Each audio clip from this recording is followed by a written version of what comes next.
This is the right outcome. The right outcome for Australian producers and the right outcome for Chinese consumers.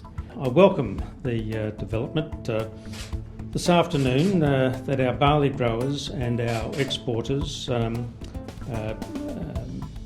will now be able to re-enter tariff-free the Chinese market.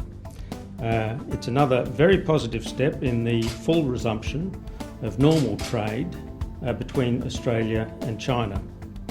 So, Mr. Guppy, to what extent is the trade disputes between China and Australia winding down, or is this just a flash in the pan? Don't you just love that diplomatic language? It's such a contrast to what we had to put up with for the last 4 or 5 years. So it means that we're moving towards an end of this dispute, but it's not going to be the same as it was before the dispute started. The policy on both sides is to diversify supply options, so that's going to happen.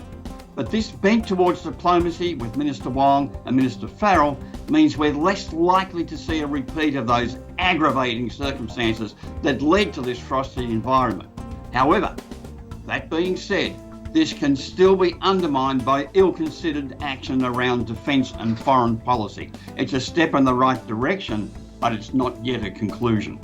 Of course, we still have Chinese restrictions on exports of Australian beef, cotton, and seafood. What do you think would it take to normalize trade relations between these two countries? Well, I think we have to recognise that some of these restrictions are for different purposes. Now, with beef, for instance, some of the suppliers who have been sanctioned have not complied with China customs import regulations around the labelling of the product.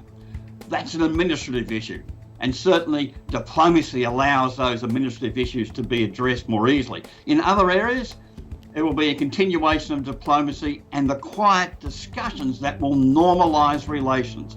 That's what characterises the important change in the relationship between Australia and China at the moment.